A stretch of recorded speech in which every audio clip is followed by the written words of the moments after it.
Assalamu alaikum. Hi. Today we're going to be talking about a very important topic, okay? It's called the hijab.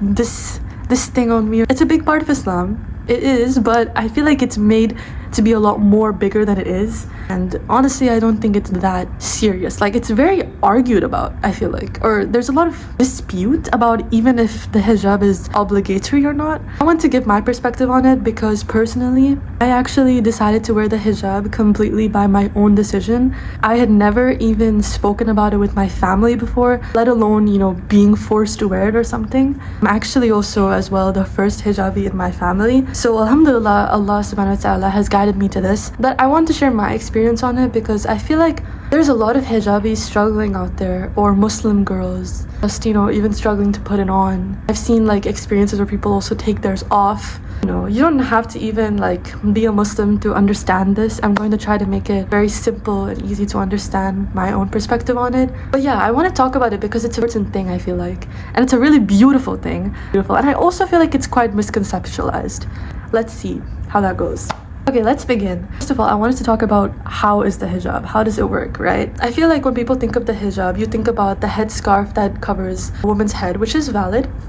That is kind of what it is, but it doesn't only exist for females. It also exists for males. So for the females, you need to wear loose garments that do not reveal the shape of the body and the figure of the body. The clothing should be opaque, not see-through by any means. And what we're instructed to cover in Islam is basically our entire body except for the hands and the face, okay?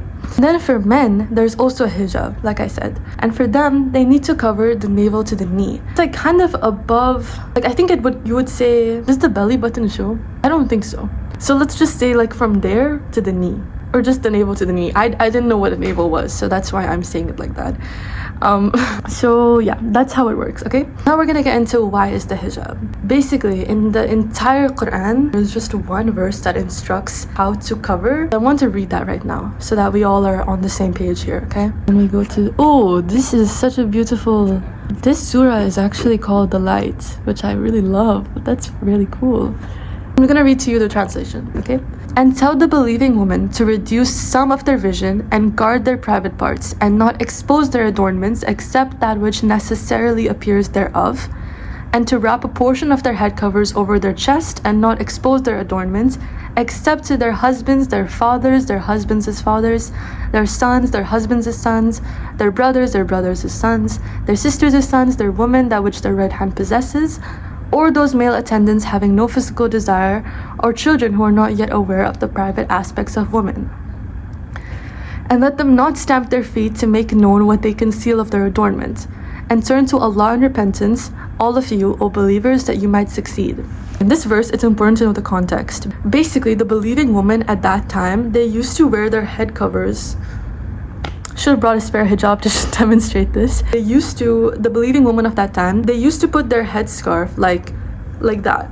Kind of like an extra layer of hair. It would just go on the behind, kind of more as an accessory. So that's why here, Allah subhanahu wa ta'ala is instructing them how to adjust it so that they are covering appropriately. That's why it's instructed that they put their head covers over their chests specifically so that they can take it and then put it like that, you know what I mean? And it also goes on to list who can see a woman without their hijab. For example, the children that are too young to even understand what the private aspects of a woman look like, there's no need for them to see you with your hijab on. When it says, and let them not stamp their feet to make known what they conceal of their adornment, it's implying that if you were to stamp your feet on the ground, it should not lift up and expose. Just basically cover your legs. And in the beginning, when it says, guard their private parts and not expose their adornment except that which necessarily appears thereof, it's also implying what you would normally see on a person, which is their face and their hands. So yeah, in one verse, it's basically telling us exactly how much we need to know. I personally feel like the message is very clear on how much needs to be covered, and I don't want to argue with that. I feel like a lot of people get into the nitty-gritty and they're like, well, this word khimar actually means this in Arabic and this means this and that. I feel like there's no point in trying to shape it into something that it's not. Different interpretations can, I guess, exist, but this is a pretty logical, straight to the point verse, and it's nowhere ever again repeated, which makes me also feel like it's not that big of a deal. Let's take a look at what the reaction was, okay?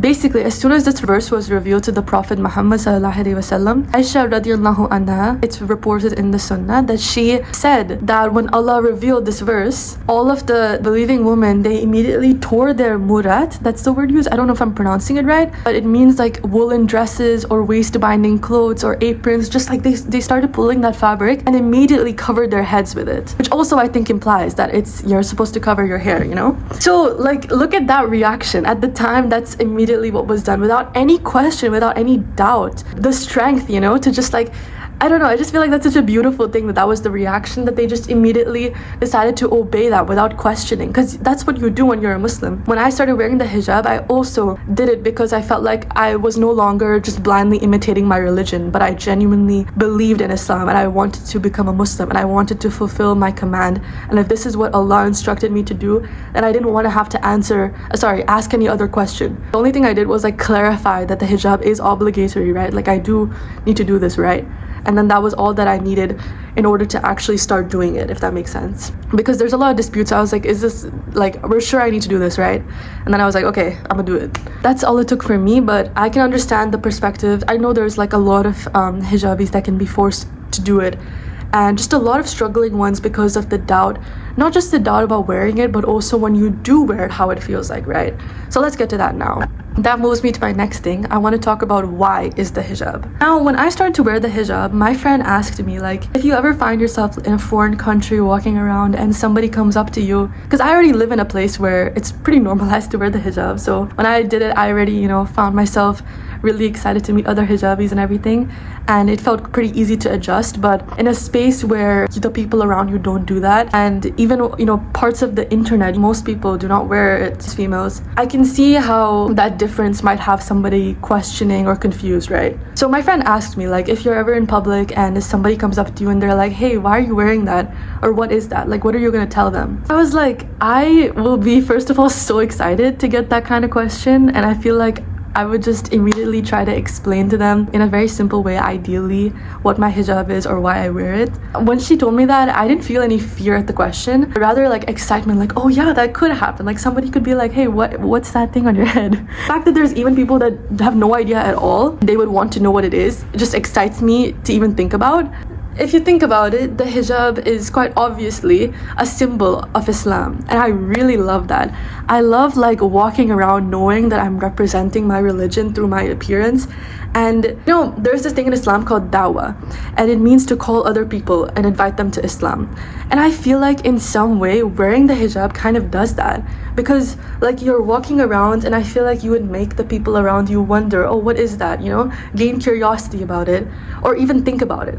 The fact that you're unintentionally, like subconsciously letting people know your religion or showing them your faith or raising those questions in their mind, that's really incredible and very special. Like, I love that. Imagine you walk around and then you make people think about your religion. Like, isn't that so cool? Isn't that so fascinating? And like I was trying to say earlier, it's the coolest thing ever when you're in a room and then across the room you find another hijabi. Like, you can find them like that, you know? It's like, where's Waldo? Where's the hijabi in the room? Oh, there she is. We're gonna be best friends. Like, I'm instantly like, okay. And that's a great like conversation starter. It helps socially, trust me. It helps you like instantly become friends with a new hijabi, and you guys instantly have so many things to talk about and relate to, and it's pretty cool. It protects you from a world where you could be harmed when you walk out of your house, and that's a really sad reality that can happen, you know. If you were to wear something that's more revealing, you could find yourself being called inappropriate things or done inappropriate things too, and nobody deserves that, but unfortunately it's a reality that can happen. So I feel like the hijab very easily tackles this issue. Hi, I'm just jumping in really quickly to talk about another verse I found about the hijab. Other than the two I've shown in this video, I honestly couldn't find anything else, and this kind of echoes and amplifies what I was trying to say about how it is a symbol of Islam while also serves being something that protects us from harm in the outside world. O Prophet, ask your wives, daughters, and believing women to draw their cloaks over their bodies. In this way, it is more likely that they will be recognized as virtuous and not be harassed. And Allah is all forgiving, most merciful. And then the footnote says He has forgiven what Muslim women did in the past because they were not obligated to cover up. I just feel like this is a great verse that also shows, the true intent, that it is meant to protect us and it's for our goodness and our well-being. I don't know how it is painted as an image completely different, and it's the meaning of the hijab, the thing that it's meant to be, has just been so scrutinized by society that does not make any sense to me. But I feel like this is pretty good proof towards what it really is in its essence. So I just wanted to support that argument that I was making by showing this. Of course, it can still happen to anybody, but that's where the role of men and women stands. Aside from the physical hijab that they need to cover, men, they also need to lower their gaze. And lowering their gaze, I think this has been heard of, you always hear like lower your gaze, lower your gaze. Lowering your gaze does not mean like walk around like this, like obviously not. If you go out like that on the street, you're gonna be in danger, you're gonna bump into things, or even worse. Do not do that. But lowering your gaze implies that you need to lessen your stare at the other person. Do not look at them with, inappropriate thoughts or make them feel uncomfortable with your gaze. When you think about it, the protection of the hijab relies on both genders completely. Okay, this is the last time I'm gonna pop up. I just want to support what I was saying about how it's the role of both men and women to protect their hijab. And a really beautiful thing I found while looking at the surah An-Nur is that just before this verse that I read out to you guys about the hijab for female, it literally says exactly what the men need to do. It states, O Prophet, tell the believing men to lower their gaze and guard their chastity. That is pure for them. Surely Allah is all aware of what they do. So I found that was really beautiful, how the balance is even shown in the Quran. The exact same surah, in the exact same place, you have this verse telling what the men should be doing in the first place, followed by what the woman's instruction is as well. You can even see this equal role given to them with the way that it says, tell the believing men to lower their gaze and guard their chastity. The verse starts out like that, and then for female it says the exact same, and tell the believing women to lower their gaze and guard their chastity. It's just giving more instruction for the female on exactly how to do it, supporting the context of the situation where Arab women were already wearing head covers, but just not in the way that was appropriate. Balance, that equal responsibility is shared in both genders, and I think that's such a beautiful thing that we can notice. It's at the end of the day going to be up to God to decide or confront. We're all going to have to take accountability. On the day of judgment, it's specifically specified that we're going to be, our hands, our eyes, all of our senses, like the tongue and the ears, everything is going to speak for us and say, I heard this, I was listening to this, I was looking at this, I was using my hands and touching this. All of them are going to take accountability. So you have to keep that in mind as well, right? There was a scenario that I was asked about, and it was like the Prophet ﷺ in the Sunnah, he said something about only taking one glance. So when the man heard this Sunnah or this hadith, whenever he would look at the woman, he would look at them up and down and stare at them because he only had one glance to do so. And that's completely misusing the hadith. When it implies one glance, it means that there's no need to stare. You can't control looking, but you can control your thoughts. You can control how long you look, things like that, right? You're not just supposed to just look at them up and down disgustingly, but rather look at them as much as you're supposed to, which should be just one glance, right? I really love being a hijabi, but I can also admit that there can be some different aspects to it that are a little bit strange. As I said, you kind of walk around as a symbol of your religion, and for that reason I feel like we're expected to be perfect in Islam. Just because you're hijabi, you're expected to be the best at everything, and if you're not, you're going to Jahannam. I don't know. For example, I feel like it's just too disputed even by the Muslim community how much a hijabi needs to cover.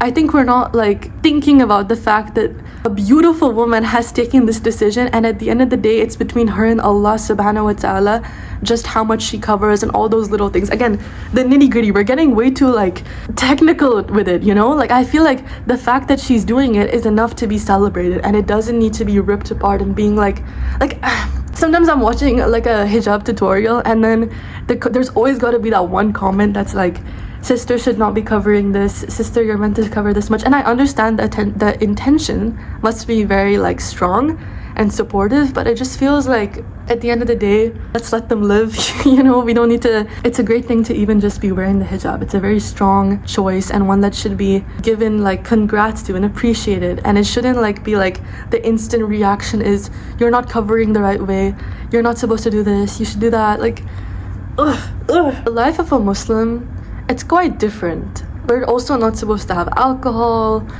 other sinful things. I forget. It's pretty different from a modern society where things are more loose. I don't know. When you're, for example, on social media and you see a lot of girls living their lives completely differently, I feel like that's where the struggle kind of comes in, because you subconsciously will compare yourself to your lives to theirs, and about how different it is, envy a life like that. But I'm just trying to say that I feel like soon there becomes this dependency on wanting to beautify ourselves within our hijab. The point of hijab is kind of to like cover those special things about you, but not like hide them. I feel like that's where the dependency on maybe makeup comes in, because makeup is still some kind of adornment you can do while wearing the hijab.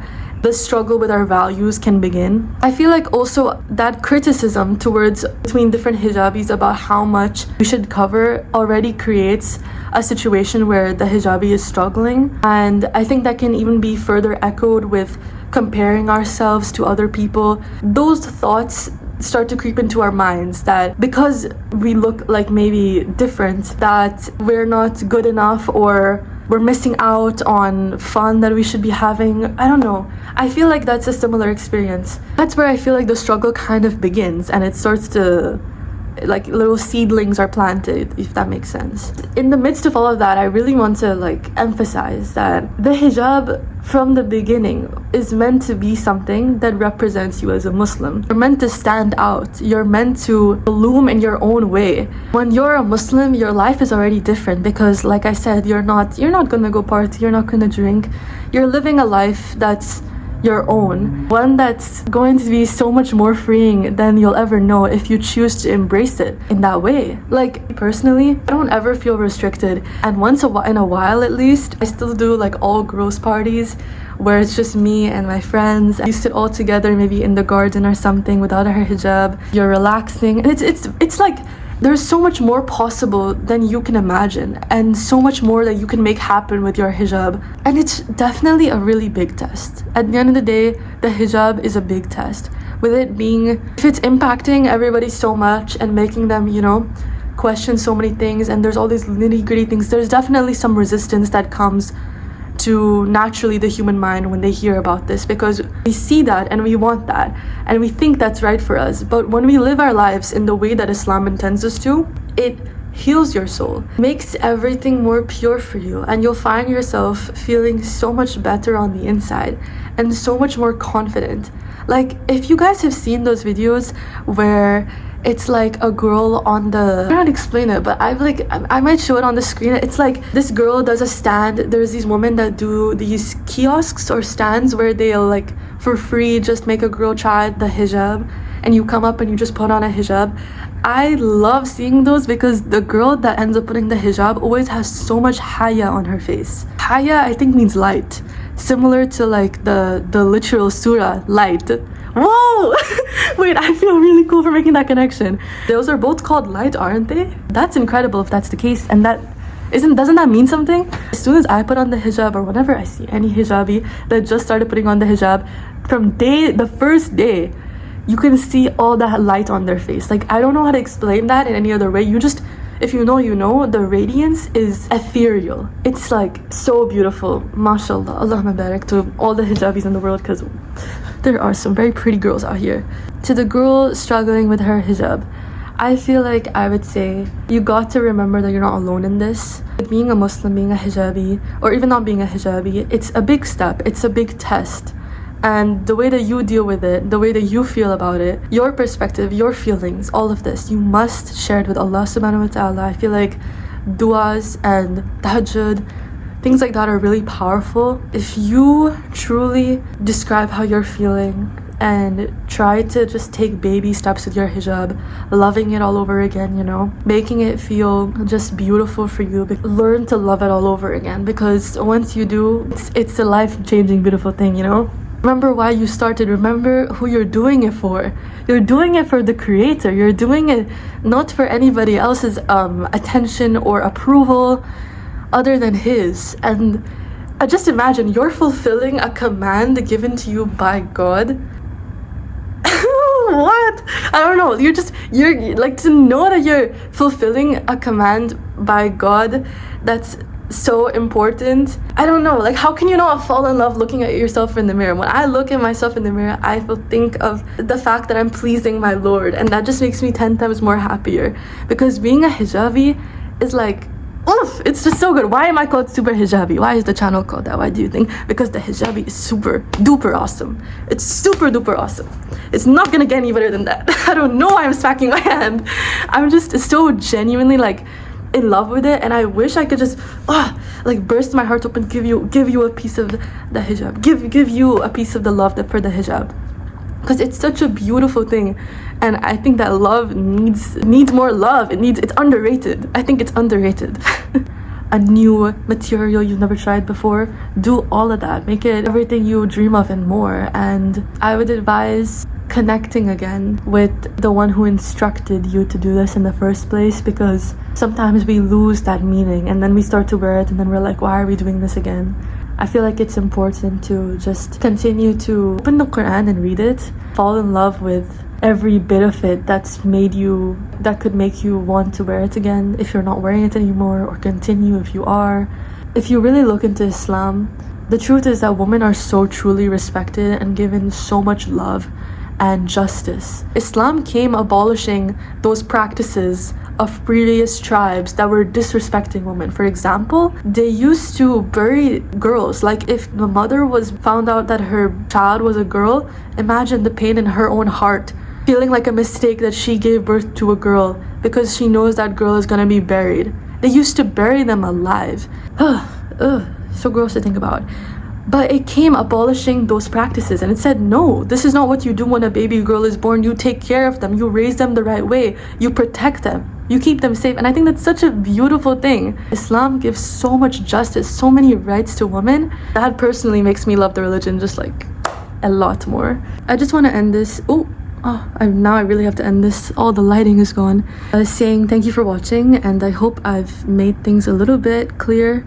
If I haven't, I apologize. I feel like while filming this I was quite all over the place, but stay strong, because I know times are getting weirder. They're getting different. Society, everything is changing, but it's important you hold on to what you're sure of, and that should be your deen, your religion, your faith. Life is not linear. It's not always going to make sense. Sometimes you need a refresher. That's why prayer in Islam exists. That's why we're instructed 5 times a day to pray, so that we can constantly remind ourselves of our purpose and ground ourselves, bow down in submission in a world where everything can become so confusing. Like, you need that reminder 5 times a day. You would think, you know, like, sometimes we can get lost, sometimes we can make mistakes, and that's completely okay, but it's just important to get back on track. And yeah, I hope I've clarified some things maybe. Assalamu alaikum. Goodbye.